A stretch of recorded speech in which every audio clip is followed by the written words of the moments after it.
Right, well, welcome to Chemical Captivity. I'm Dr. JW Ayub. I've got Jordan William on tonight from where?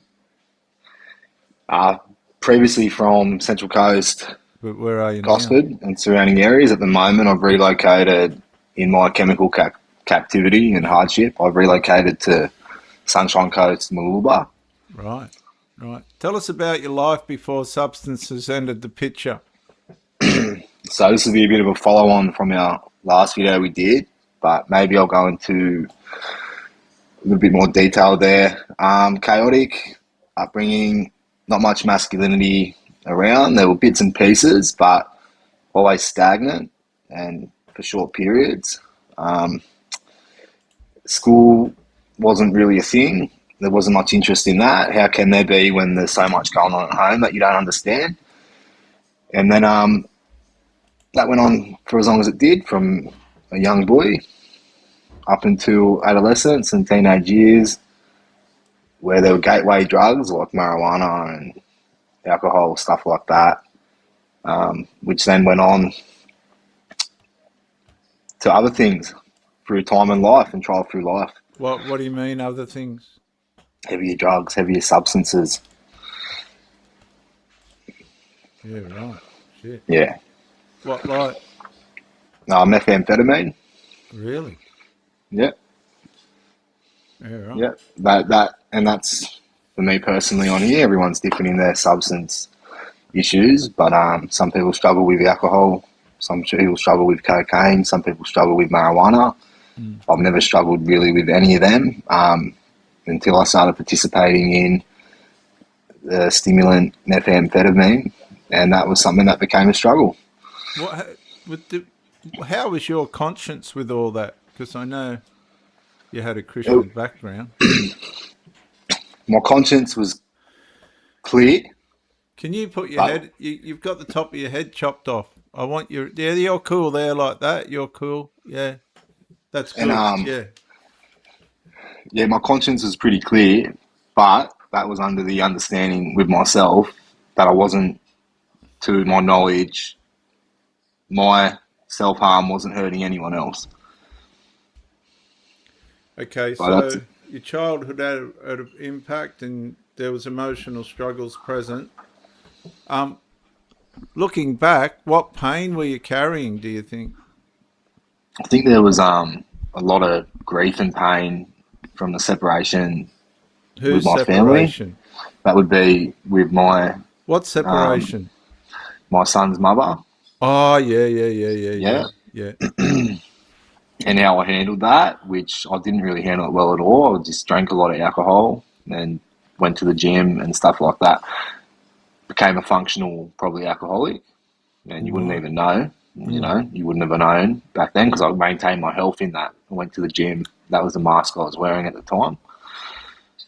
But in all that, I wasn't doing any of the important work, which is the internal work, right? So I was numbing out that stuff with the alcohol. No, no heavy substances, just the alcohol. And then coming out of one relationship, which became hard to navigate, so I ran away from that and my son and his mother. Oh dear. And not long after that, entering into another relationship, which probably wasn't ready to enter into. But Mm. it's another way we blanket grief, another way we blanket pain, another way we distract ourselves from Well, what we're actually suffering from. do you feel? Things, Well, do you feel given that accepted, rejected, lonely, angry, fearful, or disconnected now? um, at times disconnected. I feel probably somewhat all those things, but through my trial tribulation and my experience, I understand. I understand why, and I understand that it's part of the process to feel those things. Maybe they're times three now because you let them go for so long. You can't let things go for too long. But moving forward, I understand that they're things to work on, and it's just part of the process now. So all those for the 10 steps I've taken backwards, might be 100 steps forwards now. It's easy to say it all. The next thing in my recovery is consistency. In But what? right now, this Consistency in what? well, I've removed myself from an unhealthy, unstable environment. I've removed myself from an unhealthy, unstable relationship. I've stopped participating in a chaotic, very stimulating, heavy drug. And it's easy to say all these things now and stay on recovering, I'm sober. But the next chapter in that is staying consistent in that and better building these new foundations. What was your lowest point? My lowest point probably would have been getting to the point of being awake for 2.5 weeks straight.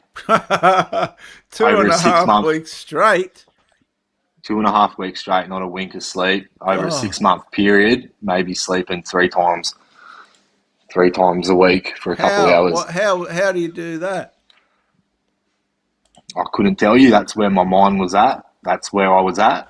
I Mm, had other things going on in my life at the time. yeah, When I started participating in these things, I got involved with people of a similar nature. yeah, And in that, you find yourself kind of in the undertow, yeah. not in what for the normal person who abides in life really ever experiences. So you could call it madness, you could call it survival, or you could call it using the stimulant to navigate things in your head and in your heart and in your mind that you're battling, which is quite literally, legitimately true. That there was points there where I hadn't slept for 2.5 weeks, and you could look at me and not even know. What relationships were damaged? Most importantly, the relationship with my son and his mother. Do you reckon that was a result of drugs? I reckon there could have been a lot more resolve there than there is by now if I hadn't have participated in the drug use. Obviously, no mother wants their child around that, Mm, and once that's a topic of discussion, it's mm, a sensitive topic, so you mm, can't just click your fingers and expect everything mm, to be okay. You got a child's mm. welfare and a child's well-being at stake, and then you've got people that are one day stable and then the next day unstable, held captive to the chemicals or their grief and all those other things that we deal with in the physical and the spiritual. So yeah, I would say it did play a big part in delaying any progress that was made there, which was small little steps. But you're only fooling yourself. You're only fooling yourself when you try and navigate life and other people's safety and well-being and trust when you can't even keep yourself clean. Um, what opportunities were lost? There was multiple jobs lost, but I wouldn't say lost. I'd say the capacity I was raised at to work and the capacity that these people met me at, that capacity was not the way I was raised to Yeah. perform because I wasn't getting the adequate sleep I needed. I wasn't eating properly. Um, my mind wasn't focused on the right end goals. It was focused on the demons I was battling at the time, which were only because I was living in the undertow and allowing myself to abide in the aftermath of all the chemical captivity after use. What happened to your physical health? Um, the body still looked good because I was always moving, so that was fine. Obviously, I lost a lot of strength and mass because I wasn't eating much, but I was still lean and ripped. So you'd think that one was healthy, but um, underneath all that, you don't realize how tired the body really is. The mind is. The mind's exhausted. The body's like looking lean and ripped because it's depraved of fucking everything. And it's you're not eating much. And when you do eat, when you're in that world and you know you've come from a background like mine, all you're eating is healthy shit anyway. So you're squeezing in some boiled eggs, you're drinking all your water. So you're giving yourself enough to function with your mask on Mm. in the chemical captivity. But I knew all this. I knew all this and I used it to my How? advantage. How did you because know it? I grew up, I grew up strong, and I was raised by strong men. And there's there's pros and little hacks there at life and maintaining your strength, especially with your body. So with your body, it's not even what you train; it's what you eat. And when you're running at a high capacity, which you do, if anyone's actually looked into methamphetamine use and what it does to you, um, where it originates from and what they originally used it for, you'd say that yeah, it's your body running at capacity. So you're giving your body what it needs, and but you're also starving your soul of what it needs. What happened to your mental health? I was at war with the world, mate. Probably went into the darkest places of my mind, as you do when you haven't slept for 2.5 weeks. Two and There's a times half. that 2.5 weeks. I couldn't imagine that. it's dead set, man. I'm not even talking shit. And Oh. Um, anyway, did shame become a daily companion? who's that? Shame, shame and guilt, Shame. shame and guilt. Did they? No. So the shame and guilt went away Mm. because sitting awake for 2.5 weeks is a long time to deal with and process your shame and guilt. So the chemical captivity, there was times in it where it pushed me to a place to really accept some things about my life and why I am the way I am, not the way I've been, why things haven't worked. But in that, pushing it any further than I had or I had been would have been madness and suicide because any good that was to come from it came from it. Anything regarding it moving forward was going to be very ugly, messy, and destructive. What damage could people not see? Um, the lies, Mm. the lies, always wearing a mask, always wondering if anyone knows where you're at, having to lie to yourself to look at someone in the eyes because even making eye contact, no one wants to be as vulnerable to be exposed in their shit. You're working with professional tradesmen, you're working with professional this, professional that, you're dealing with professional mental health people, navigating other things like court and all other stuff for myself personally, and trying to navigate your family as well. What finally Very broke the confronting. cycle? Betrayal, betrayal, and realizing that where I had became the participant, right? In that, trying to save, not when I originally picked it up, it wasn't to save anyone but myself, but in that, realizing that I wanted different, I wanted to get back on the right track, but realizing that where I was at and who I was living with and those sorts of things, who was in my circle, weren't quite there. And there's a lot of fucking really bad things going on in all that, which you think you can save everyone, but I've just realised you gotta save yourself first. Otherwise, you're gonna drown with the rest, or you're gonna be sipping out of the wrong pond, and the crocodile is gonna come gnaw your head off. So I wanted to get back to clean water. I wanted to get back to blue skies, and I wanted to, no matter what it took or what I had to speak about or be honest about, which I'll be honest about anything because there's no shame and But guilt you there said regarding you it. you. But hang on. So you've come to a point of honesty because you said you lied. So you Yeah, but the finally. lies are to myself, man. Oh yeah, yeah. The lies are to myself. But you You didn't know, lie to any. You reckon you didn't lie to anybody else? I did about, I did, yeah, in drug use and stuff. But that's really lying to yourself because Mm, they don't ask you those questions, man. mm. People aren't asking you those questions. You're presenting yourself to the world in a way where, by any means necessary, that is not what you want to be talking to anyone about from Mm. the outside world. Okay, so what truth did you finally accept? That people like to drown together, but we're all going to die alone. People like to We like drown to to get. drown Hang on. together. That's pretty profound. People like to drown together, but we're all going to die alone. That's pretty profound, isn't it?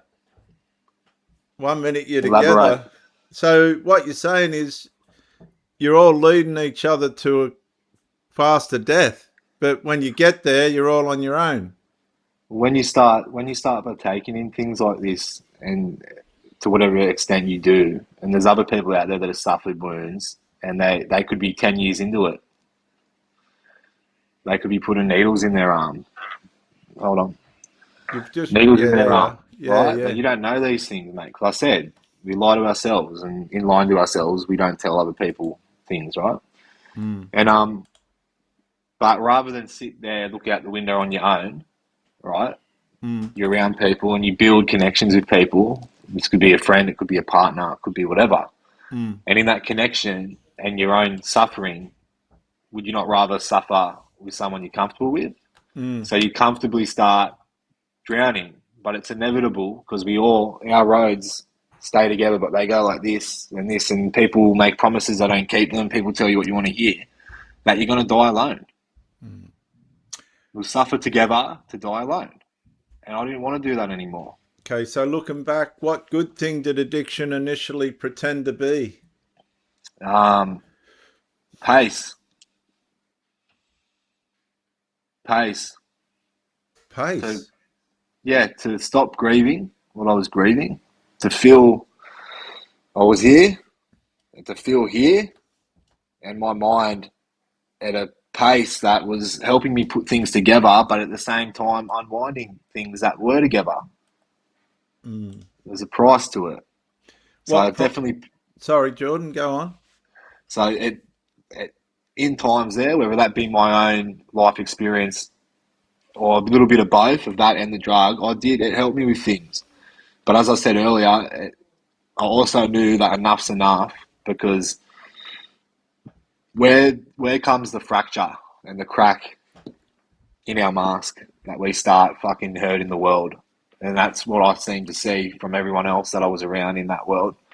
That somewhere down the line, you start to lose your morals, your values, your integrity, your purpose in life. And then it becomes really, really easy to want to drown with anyone you can because you're desperate, and you start drowning with bad people or people that are very, very far from the light. Okay, so Because you're saying these people were bad people. What about yourself?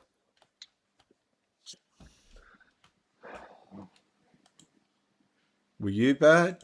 I was trying to be as good as I could be, Yeah, but but how do you, also how? knowing Hang on. So how do you know they weren't trying to be as good as they could be too? because I was only using for a year, but I was hanging around people that had been using for 10 to 15 years. That doesn't mean they weren't trying to be good as well.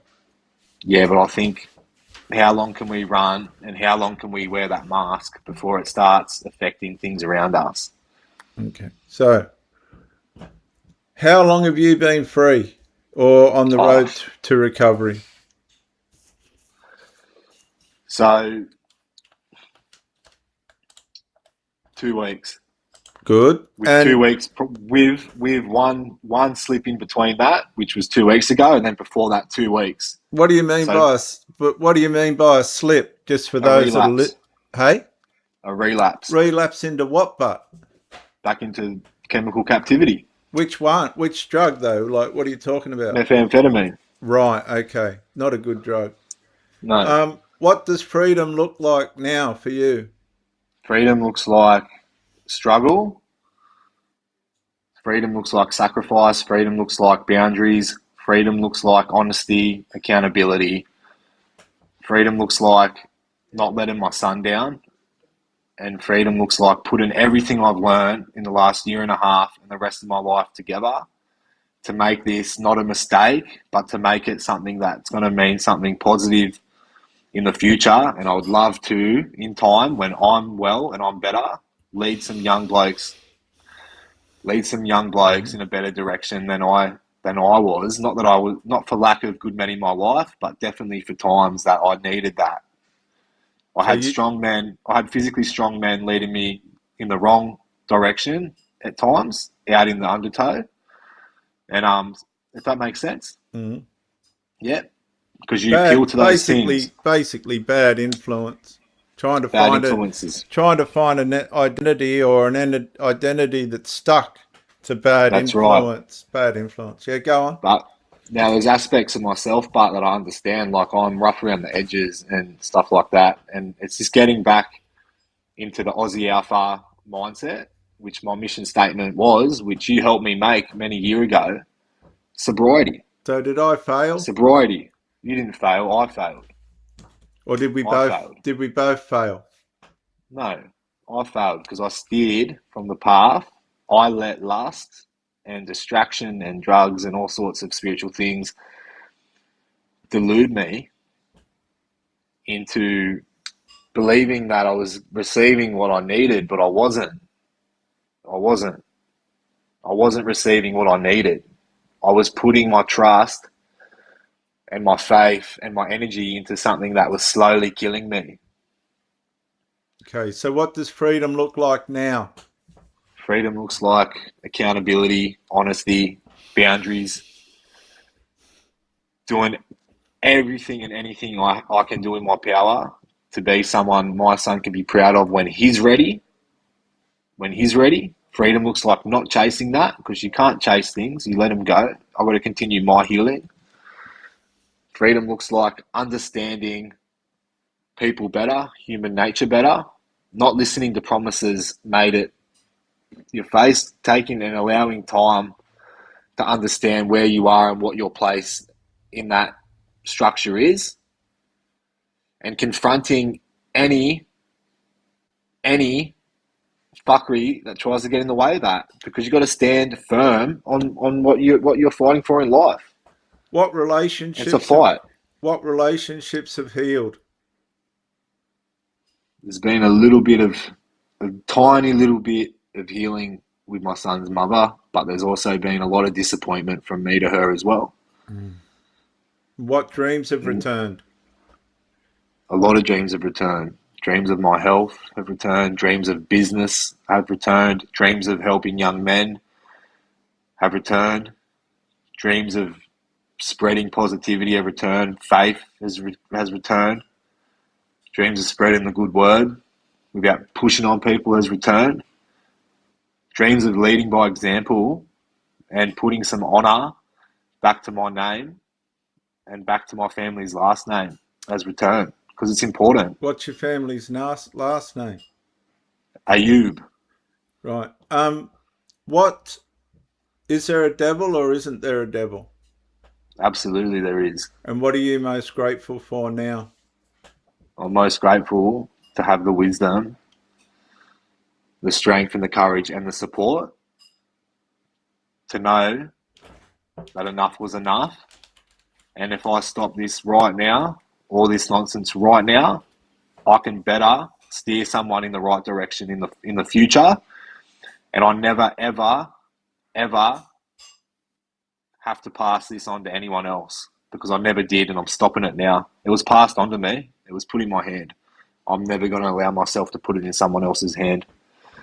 And rather than that, I'll be honest about my shit. I'll be honest about a topic which people won't even talk about, and I'll use it to help young people or older people move in the right direction when life can be deceiving and confusing. Well, And we're trying to. how do you know other people aren't talking to them about it? How do you People don't like, what makes you mate. think you're going to say to somebody things that other people aren't? Or do you think you'll have a particular kind of influence or something? I don't think that at all. I think people will open up to me if they need to and want to. I think I'll spot little things here and there, and I'll do what I can with that, and plant a seed here and there if I can, which may flourish somewhat later, a day later, 2 years later.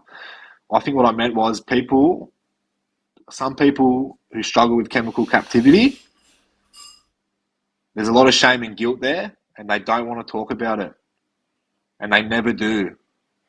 And if you're at that point, What would you say to someone secretly struggling right now?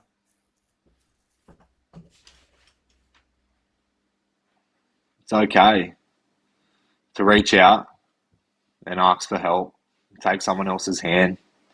But it's not going to happen until you remove yourself from the environment you're in.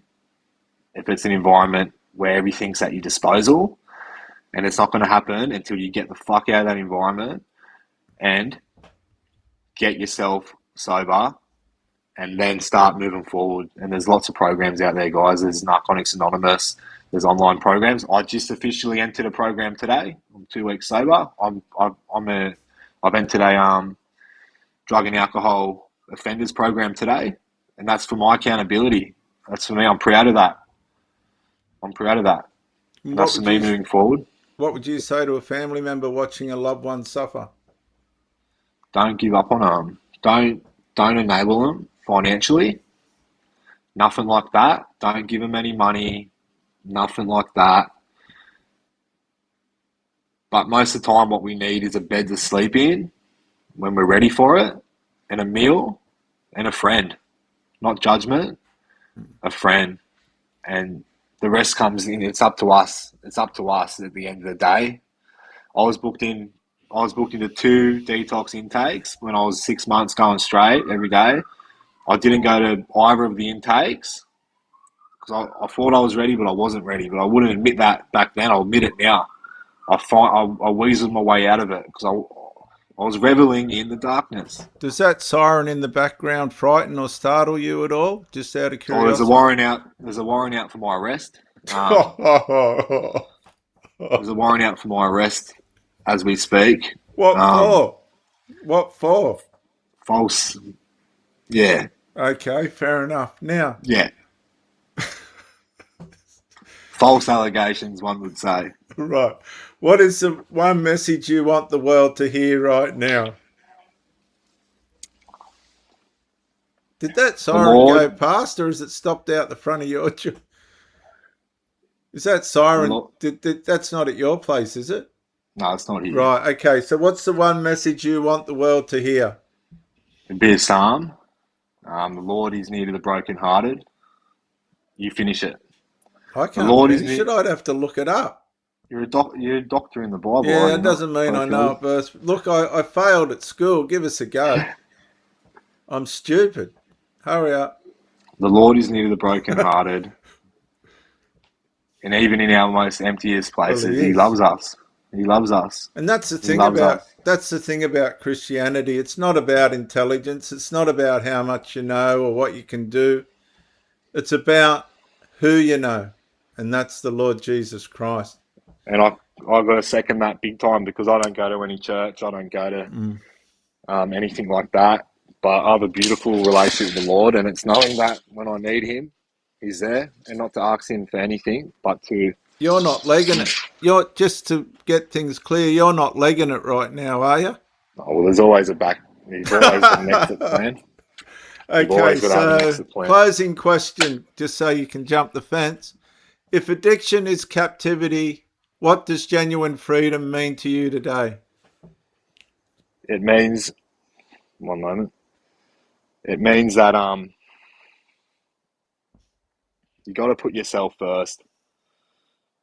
You've got to be serious about what you want, and you've got to be serious to make the sacrifices and cut things loose to have a better life. Otherwise, this is nothing, and it's a waste of time. I'm going to keep failing. I'm going to fail myself first, and no one around me is even going to care, because you're just failing yourself, and then you just go into the abyss of existing in life. Failing your dreams and your greater purpose. We're put here for a purpose, whatever what that is individually, I don't know, but we're here, and we can spread love, and we can spread light, or we can spread darkness and pain. My childhood was far from... I don't know who that is behind you with the torch, but I better let you go, I suppose. Thanks for coming on, Jordan. All right, thank you. There's 2 or 3 blokes behind you there with a torch. All right, mate. You keep well. Thanks for coming on. I'll send you a copy of the thing. You keep well. No worries. See you, mate. All right, mate. Bye.